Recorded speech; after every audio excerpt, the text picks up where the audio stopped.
નમસ્કાર દર્શક મિત્રો, આજના નવા વિડીયોમાં સ્વાગત કરું છું દિલથી, હૃદયથી। અને ખાસ કરીને મિત્રો, આજના વિડીયોની અંદર વાત કરવાની છે કે પાછળના લગભગ 10 દિવસથી એક ચૈતરભાઈ વસાવાને લઈ અને એક વાતને એક એવી અફવાએ વેગ પકડ્યો છે કે ચૈતરભાઈ વસાવા ભાજપમાં જોડાય એવી પૂરતી શક્યતા છે। અને ભારતીય જનતા પાર્ટીના કાર્યકરો હોય, નેતાઓ હોય કે કોઈ પણ હોય, એ વારંવાર ક્યાંક ને ક્યાંક એવું નિવેદન કરતા હોય છે કે ચૈતરભાઈ વસાવા ભારતીય જનતા પાર્ટી સાથે જોડાઈ જાય તો અમને કંઈ વાંધો નથી, એવા સારા માણસની અમારે જરૂર છે। એટલે હવે ચૈતરભાઈ વસાવાનું જ્યારે આદિવાસી સમાજની અંદર વર્ચસ્વ એટલું બધું વધી ગયું છે, આજે આદિવાસીના તમામ વિસ્તારોની અંદર ચૈતરભાઈ વસાવા એટલે કે આદિવાસીના સુપરસ્ટાર તરીકે આજે પ્રસિદ્ધિ મેળવી રહ્યા છે, લોકચાહના મેળવી રહ્યા છે। ચૈતરભાઈનો આટલી હદે એમનો પવન ફૂંકાઈ રહ્યો છે ડેડિયાપાડા વિસ્તારની અંદર, નર્મદા જિલ્લાની અંદર। અને વધારેમાં વધારે અત્યારે તમે એ નહીં એટલું માની નહીં શકો કે સમગ્ર ગુજરાતની અંદર જો આમ આદમી પાર્ટીના ચૈતરભાઈ છે એ આમ આદમી પાર્ટી સાથે જોડાયેલા છે, એટલું જ નહીં પરંતુ એમનું વ્યક્તિત્વ એટલું સાચું અને નિષ્ઠાવાન માણસ છે, એક ઉમદા પ્રકારના વ્યક્તિ છે। અને એમના જેવો અડીખમ નેતા, લડાયક નેતા આજ સુધી કોઈ પણ પાર્ટીમાં આપણને જોવા મળ્યો નથી। કારણ કે જે પણ લડાઈ લડે છે એ સત્યની લડે છે, હકીકતની લડાઈ લડે છે અને સામાન્યથી સામાન્ય લોકોને સાથે લઈ અને સરકાર સામે આમ નિષ્ઠાપૂર્વક જે લડત આપે છે। ઘણા બધા આપણે જોયું કે કૌભાંડો બહાર પાડ્યા, ઘણા બધા એવા કૌભાંડો ઉજાગર કર્યા, જેના કારણથી આ નર્મદા જિલ્લાના જે વિસ્તારના આદિવાસી સમાજના જે અમુક નેતાઓ છે એમના પેટમાં પણ તેલ રેડાયા। એમાં મનસુખભાઈ વસાવા હોય, ઘણા બધા એવા નેતાઓ છે। અને હવે એ લોકોએ ચૈતરભાઈને મોટા મોટા ષડયંત્રો રચી, ખોટા આરોપો લગાવી, ખોટી કલમો લગાવી અને ઘણી બધી વાર ચૈતરભાઈને અવારનવાર જેલના ધક્કા ખવડાવ્યા છે, જેલની અંદર પૂરી રાખવામાં આવ્યા। અને હમણાં થોડા આ 1-2 મહિના પહેલાં પણ ચૈતરભાઈને સતત 90 દિવસ 78 દિવસ જેટલા 80 દિવસ જેટલા એમને જેલની પાછળ રાખવામાં આવ્યા। અને જેના કારણે ચૈતરભાઈને જ્યારે મનરેગાનું કૌભાંડ ઉજાગર કર્યું, એવા ઘણા બધા એવા કૌભાંડો બહાર લાવતા હતા અને એવાની અંદર આ લોકોએ એવું ષડયંત્ર કરી અને ચૈતરભાઈ વસાવાને જેલની પાછળ ધકેલી દીધા। તારે તો બધા લોકો એમ કહેતા હતા કે ચૈતરભાઈ આવો છે, તેની સાથે ઝઘડાળું માણસ છે, ઝઘડા કરી નાખે છે, આવું બધું। પણ 7 થી લગભગ 3 દિવસ પહેલાં જશુભાઈ રાઠવા, ભાજપના જે કાર્યકર્તા છે કે નેતા હોય ગમે એ, જશુભાઈ રાઠવાએ એવું નિવેદન આપ્યું કે ભાજપ પક્ષ બહુ સારો પક્ષ છે, ભારતનો મોટો પક્ષ છે અને સારો પક્ષ છે, અને ચૈતરભાઈ વસાવા આવા સારા પક્ષમાં અને ચૈતરભાઈ પણ સારા માણસ છે અને આ પાર્ટી સાથે જોડાય તો અમે એમને આવકારવા તૈયાર છીએ અને ભારતીય જનતા પાર્ટીમાં એમનું વેલકમ છે। હવે ચૈતરભાઈ વસાવા તો આવી કોઈ દી વાત પણ નથી કરી કે મારે ભારતીય જનતા પાર્ટીમાં જવાનું છે કે ફલાણી પાર્ટીમાં જવાનું છે। એ તો ચોખ્ખું એમ જ કહે છે, આમ આદમી પાર્ટી સાથે હંમેશા જોડાયેલો છું અને સત્યની લડાઈ લડવાનો છું।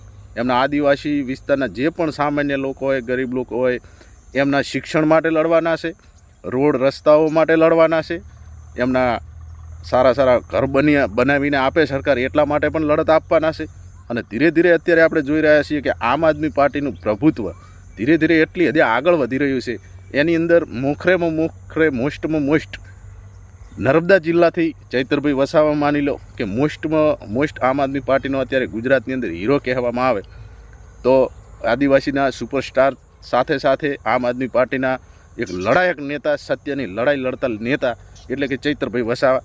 અને એક બાજુ ગોપાલભાઈ ઇટાલિયા જે વિસાવદરની અંદર જંગી બહુમતીથી જીત્યા।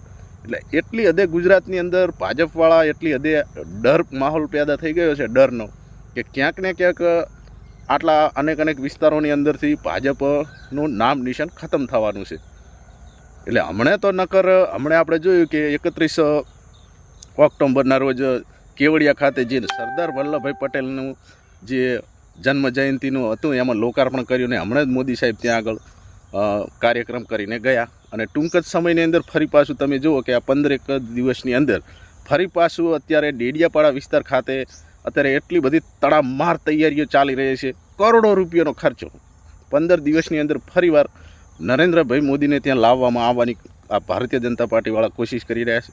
કારણ કે એ બહુ સારી હદે એટલી હદે જાણી ગયા છે કે જો આ વિસ્તારની અંદર નરેન્દ્રભાઈ મોદી એકવાર આવી જાય અને લોકો સાથે વાતચીતો કરે, લોકોને લોલીપોપ આપે, ગુમરાહ કરે, એમની લોભામણી વાતો કરે અને જેના કારણે એમનું જે વોટ બેંક કહી શકાય આદિવાસી સમાજમાંથી જે તૂટવાની પૂરેપૂરી શક્યતા છે એ તૂટે નહીં, લોકોનું મનોબળ તૂટે નહીં અને ચૈતરભાઈની વાતોમાં આવી ના જાય, ચૈતરભાઈના રવાડે ચડી ના જાય આદિવાસી સમાજના લોકો.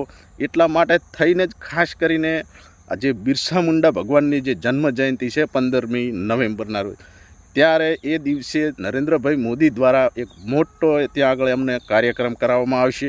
એટલે ખાસ કરીને આ લોકોને એટલો ડર, એટલો ભયનો માહોલ એમનામાં ઉત્પન્ન થઈ ગયો છે, પેદા થઈ ગયો છે કે ડેડિયાપાડા વિસ્તાર જ કેમ. હવે બિરસા મુંડા ભગવાન આદિવાસી સમાજના એક અંગ્રેજો સામે પોતે જંગલના રક્ષણ માટે લડ્યા, એમના હક માટે અંગ્રેજો સામે લડી અને શહીદ થયા અને ત્યારથી આદિવાસી સમાજના ભગવાન તરીકે જાણીતા થયા. હવે બિરસા મુંડાનો જન્મભૂમિ માનો આપણે ઝારખંડ કહેવાય. હવે એમની જન્મ જયંતિની ઉજવણી કરવી હોય તો નરેન્દ્રભાઈ મોદી ઝારખંડ જઈને પણ કરી શકે છે. ડેડિયાપાડા જ કેમ? આજ સુધી તો ડેડિયાપાડાના લોકો, ડેડિયાપાડા વિસ્તાર તમને ક્યાંય ના દેખાણો. અને હવે આ જન્મ જયંતિનું એક માત્ર બહાનું રાખી અને માત્ર ને માત્ર એ દિવસે આ વિસ્તારના લોકોને ભાજપ તરફ ખેંચવા માટેનો જ આ એક પૂરતો પ્રયાસ કરવામાં આવી રહ્યો છે. એટલે જેના કારણે 15મી નવેમ્બરના રોજ કરોડો રૂપિયાનો ખર્ચો કરી, લાખો કરોડો રૂપિયાનો ધમાડો કાઢી અને આ સભા કરશે અને લાખો રૂપિયા ખર્ચી પણ નાખશે. એમની સરકાર છે, ગમે અહીંયા વાપરે, એમને કોણ પૂછવાવાળું કોણ છે? એટલા રૂપિયા કોઈ ગરીબોને સહાયમાં વાપરે, રોડ રસ્તા બનાવીને આપે, તો સભાઓ કરવાની ક્યાં જરૂર છે? શિક્ષણમાં સારું શિક્ષણનું સ્તર ઊભું કરે આદિવાસી સમાજની અંદર, એમના સારા વિકાસનો કાર્યમાં એ પૈસા વાપરે, તો ત્યાં આગળ સભા કરવાની ક્યાં જરૂર પડે એવી છે કહો? પણ માત્ર ચૈતરભાઈ વસાવાના લીધે જે આજે એ વિસ્તાર જાગૃત બન્યો છે અને ચૈતરભાઈ વસાવા સાથે દિવસે ને દિવસે લોકો એ વિસ્તારના ડેડિયાપાડા વિસ્તાર હોય, શાકબારા હોય, નર્મદા જિલ્લો, એ તમામ લોકો આજે ચૈતરભાઈ વસાવા સાથે જોડાઈ રહ્યા છે. અને એ ના જોડાય, એમને સમર્થન ના આપે, એટલા માટે જ નરેન્દ્ર મોદીને ત્યાં લાવવામાં આવી રહ્યા છે. એટલે ખાસ ચેતન રહેજો, સાવચેત રહેજો, જાગૃત રહેજો. હવે આવનારી સમય જાગવાનો છે, જાગી જજો. લોભામણી વાતોમાં, લોલીપોપ વાતોમાં આવતા નહીં. બાકી આવવાના છે, મોટા મોટા ભાષણો કરશે, બહુ લોભામણી વાતો કરશે અને તમને એમના તરફ ખેંચવાનો પૂરતો પ્રયાસ કરવાનો છે આપણા નરેન્દ્રભાઈ મોદી. બરાબર? એટલે ખાસ જણાવવા માગું કે સમજી જાજુ. બરાબર? બાકી વધારાની વાતો કરીએ આગળના વિડીયોમાં. સમય થઈ ગયો છે, રજા આપશો, સાથ સપોર્ટ આપતા રહેજો. ખાસ કરીને આદિવાસી સમાજની અંદર મને બહુ સપોર્ટ મળી રહ્યો છે અને લોકો મારા વિડીયો પણ વધાવી રહ્યા છે અને વધુને વધુ આવી રીતે સપોર્ટમાં બન્યા રહેશો એવી આગ્રહ. રજા આપશો. જય બિરસા મુંડા, જય આદિવાસી, જય માતાજી.